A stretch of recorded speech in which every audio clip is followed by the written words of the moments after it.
Salut Cogita. Donc, je vais te donner quelques conseils pour devenir tout simplement le roi du colis, le dieu de l'arène, ce que tu veux. Mais en tout cas, j'espère que les quelques conseils que je vais te donner vont t'aider en tout cas à améliorer ton jeu et à gagner beaucoup plus souvent tes colis en tout cas. Ou tes combats PVP. Mais bon, moi pour l'instant, le 1v1, j'avoue que j'en fais pas du tout parce que c'est pas intéressant du tout sur touche. À l'époque, j'en faisais énormément et moi, si je joue 1v1, c'est avec un sacrieur. Alors, donc, déjà pour commencer, choisis une classe qui n'est pas difficile. Donc, moi, je vais te dire pour ma part, dans l'ordre, lesquelles sont les plus simples à jouer à la plus difficile. Mais là, pour le coup, la plus simple, Osamoda, pour moi, c'est les numéros 1, car ils ont rien à foutre à part invoquer et spam favo comme des teubés. Voilà, ça, c'est une classe pour les enfants de 10 ans, en fait. Voilà. Quand tu es un enfant, que tu débutes Dofus, tu prends ce genre de classe, voilà, parce que c'est no brain, c'est très simple à jouer, c'est pas compliqué du tout. Ensuite, en classe numéro 2, moi je mettrais le panda. Parce que le panda, je suis désolé, mais c'est tout aussi facile à jouer qu'un Ossa. La seule chose qu'il a à faire, le panda, c'est de finir ses tours avec Picole, sinon il tape. Rien d'autre. Donc c'est très simple et le gameplay est extrêmement basique. Après tu as les cras, mais maintenant les cras vont changer, donc il va y avoir un gameplay qui sera un petit peu plus difficile. Mais bon, les cras font partie des classes useless, hein, ils sont à 22 PO et ils tapent, ils se barrent comme des gays, comme on dit, quoi.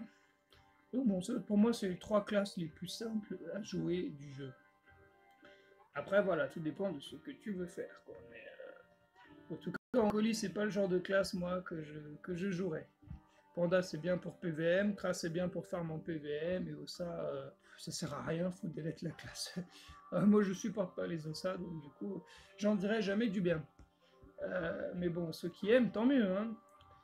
Donc, si tu veux faire du PVP en colis, il faut choisir des personnages qui sont très bons en équipe, car le Coliseum, c'est le conseil numéro 2, c'est des combats en équipe. Donc là, je te conseille un Feka, un SRAM, un Nini, un Sadida, un Sacrière, le Roublard, le Xelor, le Steamer, le Zobal, l'Eka, le Nunu. Enfin bon, pour moi, voilà, ça, c'est les classes qui sont faites pour jouer en PVP et qui marchent très bien ensemble.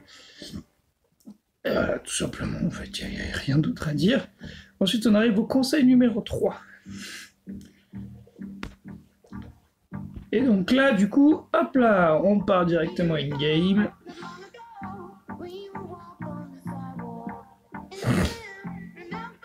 Tu vas faire du Coliseum. En random, ça peut être sympa, mais c'est rare de tomber sur des gens qui réfléchissent ou qui pensent à jouer équipe, en fait. Donc moi, le conseil que je te donne quand tu pars en random, c'est la communication avec ton équipe, mon gars. Communique avec tes alliés. Tour 1, et voyez comment vous pouvez faire. Bon, le meilleur conseil que j'ai à vous donner, moi, en moyenne, c'est laisser faire l'adversaire et adaptez-vous à l'adversaire. Comme ça, vous pouvez anticiper beaucoup plus facilement les mouvements adverses et plus facilement les brains ou les inciter en erreur pour leur casser le cul. Voilà, tout simplement. Et c'est une technique qui marche très bien et c'est utiliser son cerveau, justement, hein, tout simplement. Il faut observer son environnement, mais surtout, voilà, le conseil numéro 3, communiquer avec votre équipe, surtout quand vous êtes en random. Conseil d'avoir une classe qui est polyvalente, qui peut s'adapter à différentes situations. C'est pour ça que je joue justement moi le Sadida, parce que ça s'adapte absolument à toutes les situations.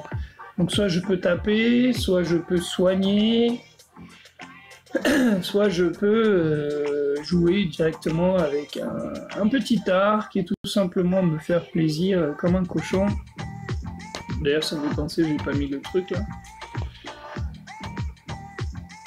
Voilà, comme ça au moins j'ai les trois qui sont opérationnels. Donc j'ai plusieurs modes, un pour soigner, un pour taper, un pour faire chier tout simplement. Et bientôt il faut que je finisse le 4e, un mode terre-feu. Et voilà, faut que tu puisses t'adapter. Donc l'idéal c'est bien d'avoir un perso bi-élément.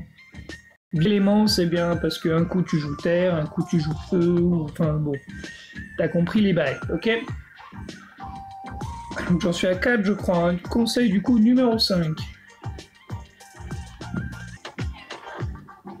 Donc si tu collies avec des équipes beaucoup plus souvent qu'en PvM, par exemple, je te conseille de monter les sorts qui soutiennent énormément tes adversaires. Donc, moi pour le Sadi, ça va être l'arbre de vie, ça va être l'arbre, ça va être la ronce apaisante, tu vois, tous ces petits sorts-là, la folle, la gonflable, le vent empoisonné, tout ce qui va permettre d'aider mes alliés en fait en combat. Parce qu'il faut penser que c'est un jeu d'équipe à la base. Donc si tu pars en colis en te disant c'est bon, je vais jouer solo et j'en vois plein des teubés comme ça, généralement c'est des FK1. Mec, ils arrivent T1, ils rentrent par personne, ils rushent et ils sont morts T2 ou T3. Et ça, je l'ai vu plus d'une fois sur Cogita et je comprends pas ce genre de comportement. Qu'est-ce qui se passe dans la tête des mecs Je suis FK alors je rush quoi.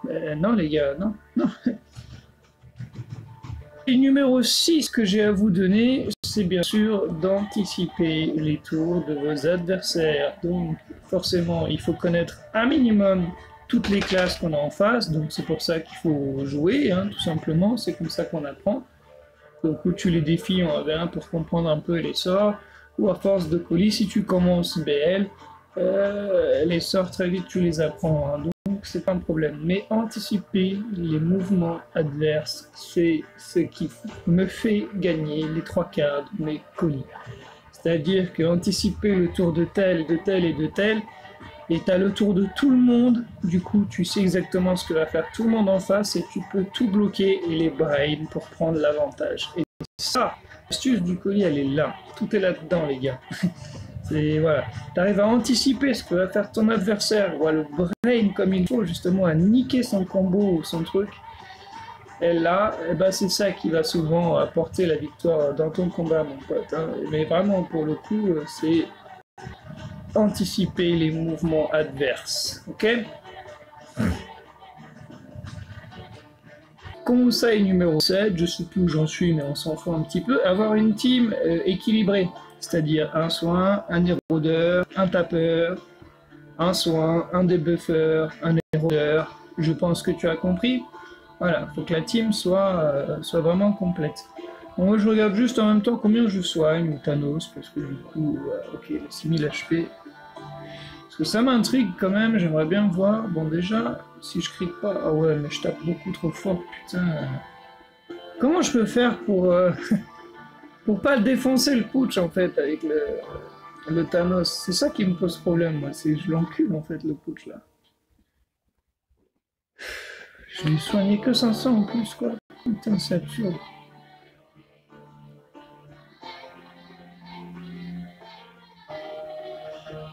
Faut que je trouve un mode vraiment...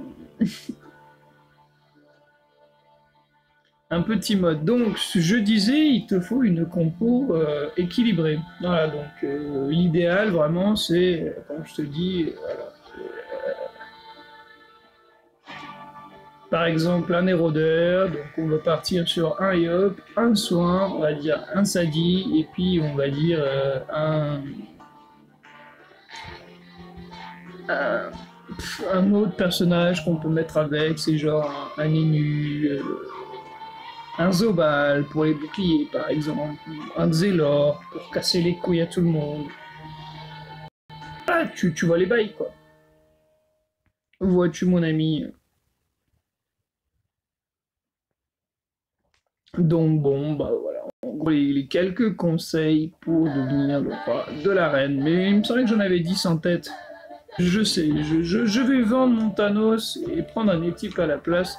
Je pense que niveau... je ferai moins de dégâts à mes alliés. Parce que Thanos, dès que je fais un CC, j'encule mon allié. C'est pas du tout ce que je... C'est pas du tout l'attention voulue en fait. Voilà, je cherchais le terme.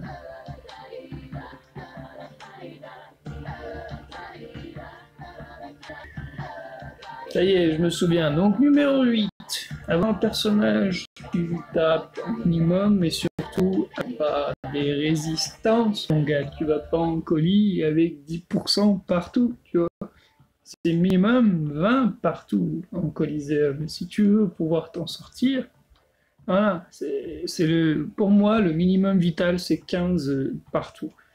Mais bon, vu de nos jours, avec les mises à jour qu'il y a, et puis moi, quand je vois, Rien que les classes qui sont pas censées taper comme elles tabassent, si, partez sur 20 mini partout, équilibrez ça, quoi. Si, franchement, mettez un familier, soit vous mettez une DD en armure et du coup, vous avez 80 de vitalité, je crois, ou je sais plus combien avec 5 calls, soit vous mettez le petit marqueur.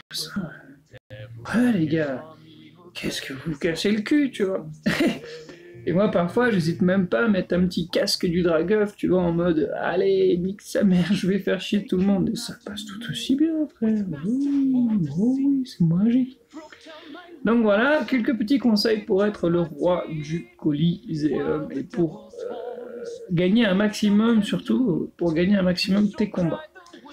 Donc j'en ai sûrement oublié, donc n'hésitez pas dans l'espace commentaire. Hein, et puis de toute façon, je vais peut-être bientôt faire une vidéo fac et réponse aux questions. Donc je vous invite à poser vos questions sous la vidéo là. Comme ça au moins, d'ici une semaine, je pense, je ferai une petite vidéo et on répondra aux questions tous ensemble. Allez, peace et à bientôt, Cogita.